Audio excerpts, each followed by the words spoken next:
Hello. Hi, can everyone hear me okay? Yes? No? Maybe? If you can't hear me, say something. Okay, good. Sorry, I feel like a ridiculous Madonna here. Um, Hello? Good. So, uh, hi, my name is Jonathan Bellew, or Jonathon Bellew, as my DHL man calls me. I'm the technical director at Licorice, which is a graphic design studio and advertising agency in Australia.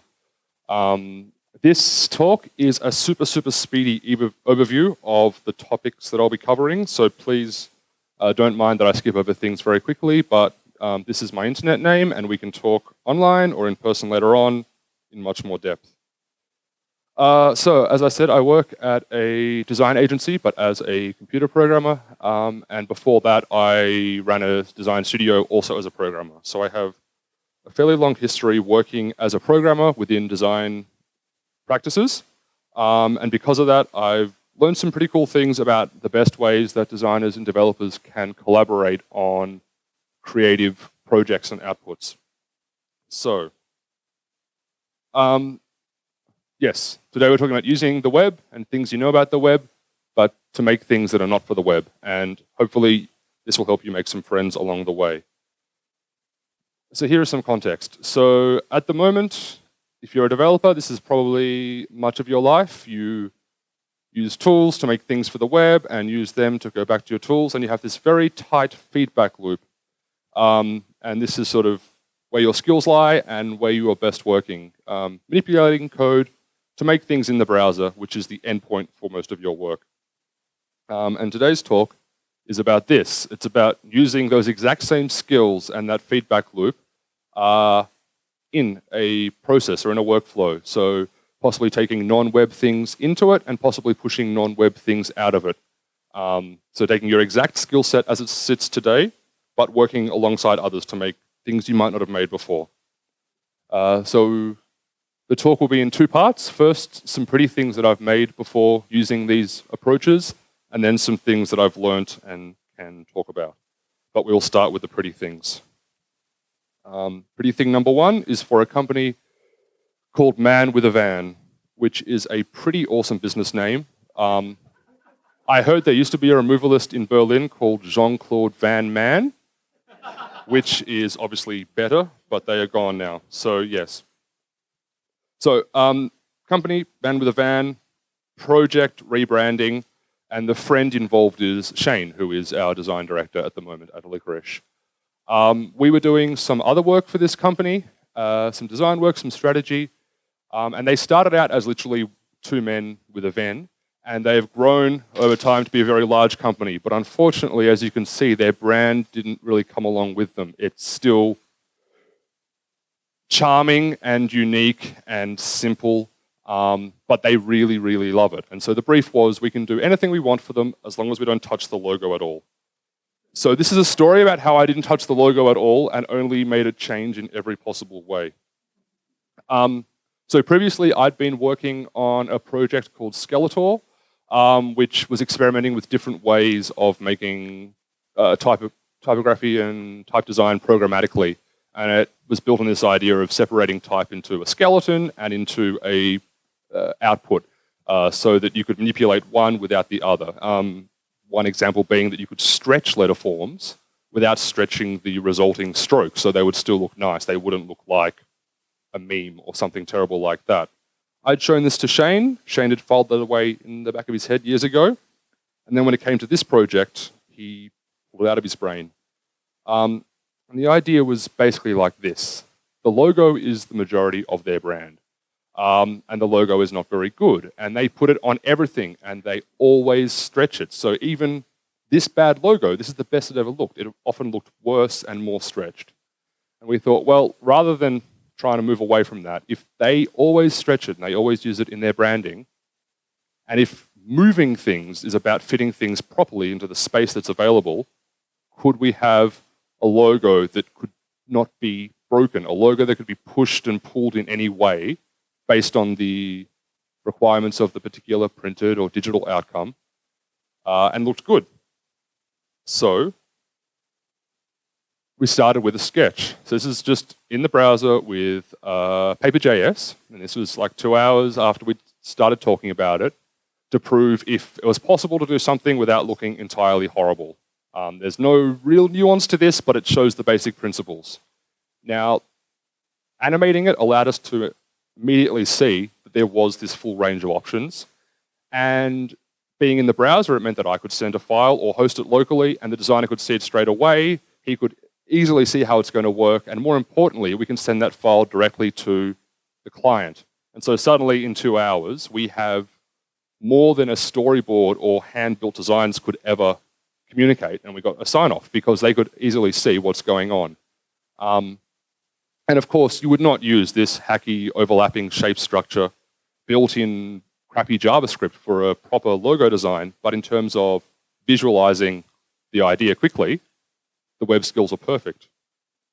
And so we took this idea and we iterated and configured it, and we ended up building a logo that can fully morph and change into any sort of required ratio, within reason. That's my favorite size there. And can't break. And so this was a more fleshed out version, again, built in paper.js because it's awesome for manipulating vectors. And working alongside the designer, he brought his design skills, I brought my tech stuff, and we built a series of rules that would dictate how the type was drawn. Now, this is well and good, and this is exactly how the final logo would look, but it's still only a JS file in the browser.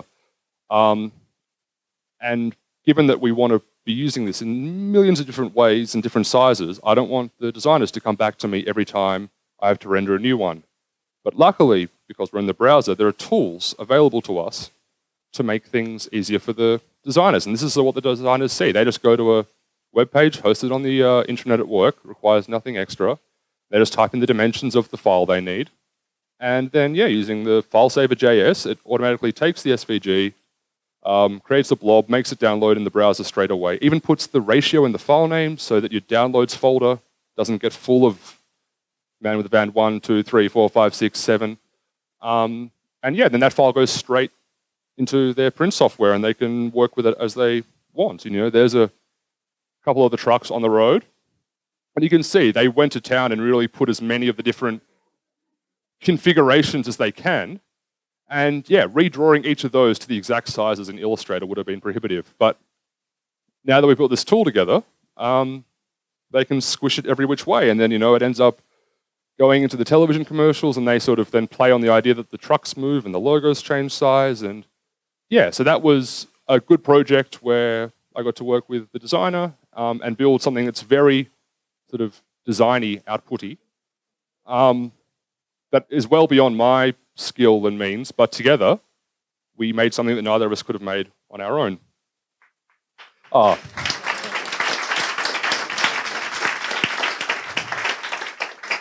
You're too kind. I should have finished with that. Okay. Pretty thing number 2 is the Melbourne International Jazz Festival. So this is a client that we've been working with at our studio for a couple of years now, and we've been building sort of this iterative process for the design that's all based on a very sort of Swiss neutral layout and the idea of a base grouping of shapes that come together to form something. The idea that, jazz is a small number of components that are put together in different arrangements to make sort of harmonic or jarring arrangements.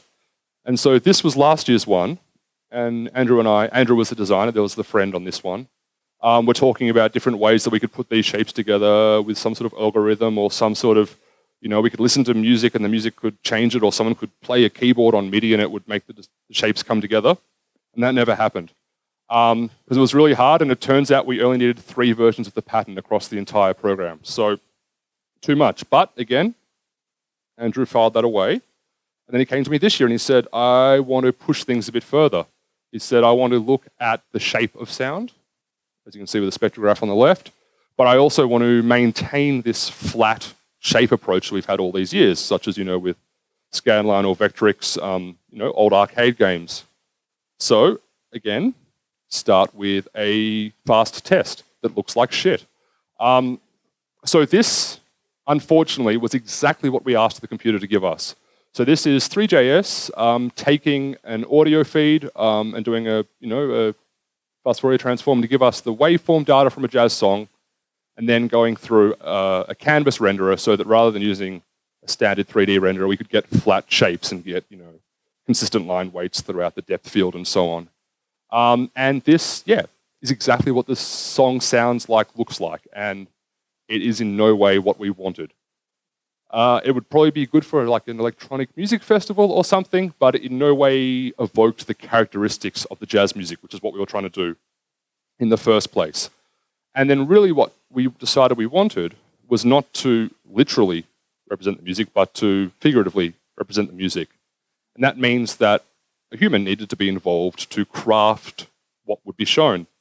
And again, this, even more so than the type example, I can bring the numbers and Andrew can bring the sort of crafting of the design, but the two of us separately cannot do this, and we need a way to meet in the middle and enable each other. And so what I ended up doing was building a tool that lived in the browser that Andrew could use, where every possible thing that I might have programmed by hand was instead made a parameter, and he could play with these till his heart's content, get a fairly live preview in the browser, and then when required, export print quality files that he could then integrate in all the rest of the designs. And so this is just a quick screen cap showing different sort of looks that could be achieved with this tool. But this is the best example that I have of like my core philosophy for building tools for design collaboration, which is if Andrew had said, I want these 5 styles, and I would have programmed them, and then he would have got them, the best outcome we could have got is that we would have got what he envisaged. We would have got what he thought was possible with the system, and I would have done my best to replicate it, and that was it. Which is bullshit. Because these things are responsive and they are fluid, these processes. And so I need to enable the designer or the creative by putting as many different options in as possible, and then they will find those happy accidents or those unique intersections of different, numbers behind the scenes that produce the desired effect. Also, if anyone wants to know how you make random numbers reproducible over time, I have another talk based on that I can tell you about. Because the worst thing with these tools is having a random number generator and the designer gets the exact thing they want, and they reload the page, and they get a different random number. Anyway, so this is one example of the style that would come out of it, but then that's another example of the style that would come out of it. So it had a great depth of options, and there are some different takes of it in the printed program, and we even ended up building a version that lived in the browser that was running behind the website. But let's steam along to things we can learn. So why do I use the web to make things that aren't for the web? First of all, you get the best bits of the web. If it's in the browser, it's portable. I can email a file to someone and then suddenly they can view it through a browser, put it on the Dropbox, host it locally, put it online. There is nothing else that is more portable than these web pages. You can even run it locally on your computer, then change their hosts file so it points to your computer so you don't have to set anything up at work.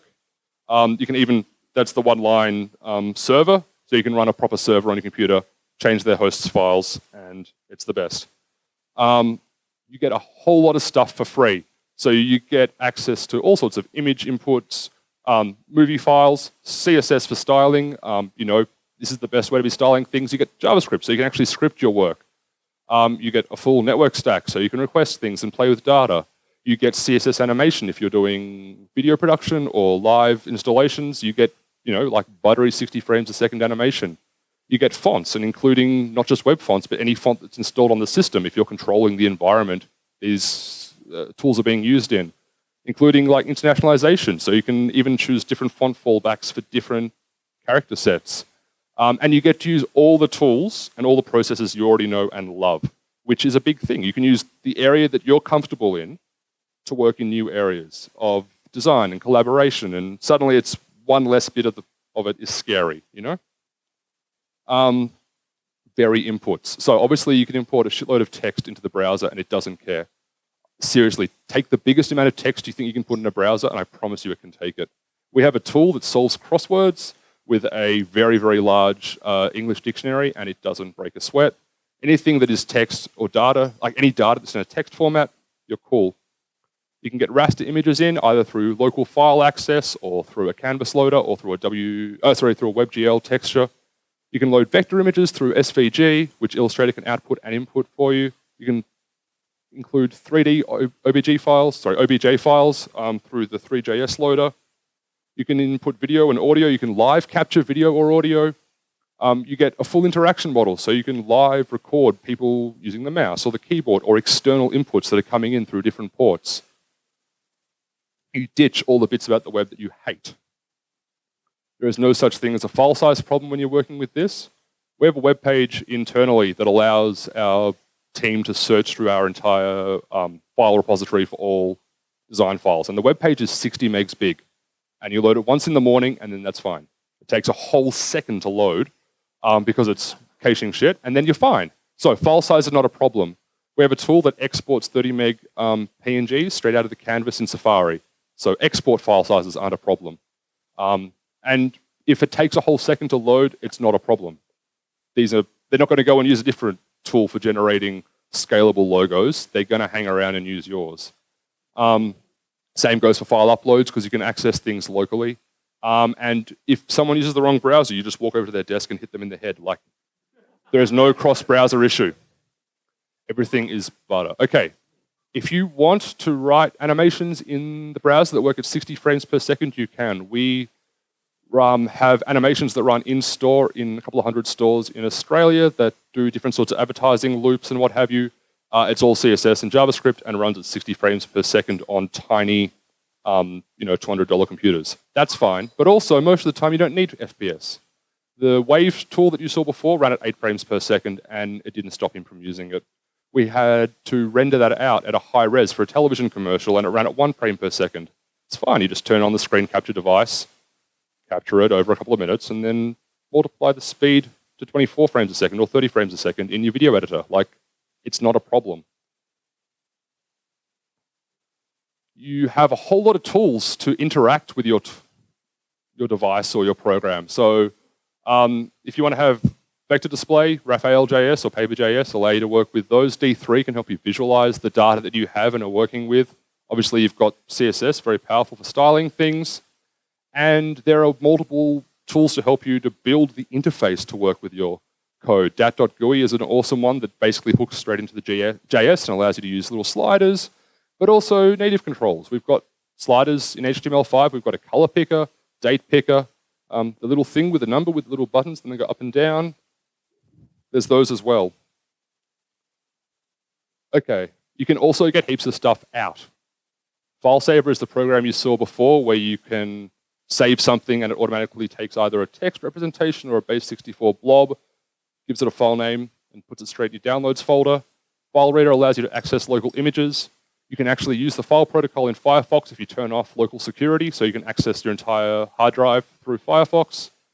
SVG gives you print quality vector files, and as I said, you can export high-res images from Canvas in Safari.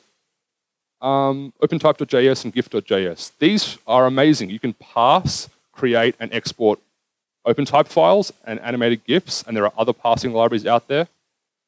You can screen capture it, or you can print screen it, or you can use WebKit HTML to PDF, which will allow you, that's a free version, and Prints XML is a proprietary program. Both can let you write entire books in HTML and CSS and produce proper print quality PDFs. We have a couple of thousand PDFs generated a day through Prints XML right now that are used in all sorts of print, so all powered by HTML and CSS. Quickly, this is the fastest loader you'll ever create, and we use this all the time. Ask someone to paste some JS in there, or some JSON in there, and then give it back to them when they need to give it to someone else. The entire Wave generator, we passed around JSON strings in Slack, just using these two alerts to pass data in, so it's fine. All right, 2 more tips. Make everything a preference. Take every single magic number out of your code and chuck it on a slider. Decide on a start point and an end point, and then lerp it. That's a really important formula that you'll use all the time, which basically says between this value and this value, let me scale, let me find something. And I swear it's always the numbers in between where you find really beautiful outcomes. Persist your state. You've got local storage. If a designer yells at you because they refresh and they lost their work, you deserve to be hit. Like, It is so easy to save things. You're not saving large amounts of data. Just do it. And yeah, come and talk to me if you want to learn about how to do unrandom randomness. So, be your best self, live your best life, have fun and make friends. If you have the beginning of an idea, that's more than enough to find a reason why not to do it. Write it in code, do something, make it the worst way possible. Just do it quickly and see your idea come to life. And make sure you nourish the happy accidents. So, Dankeschön. Thank you very much. That's me.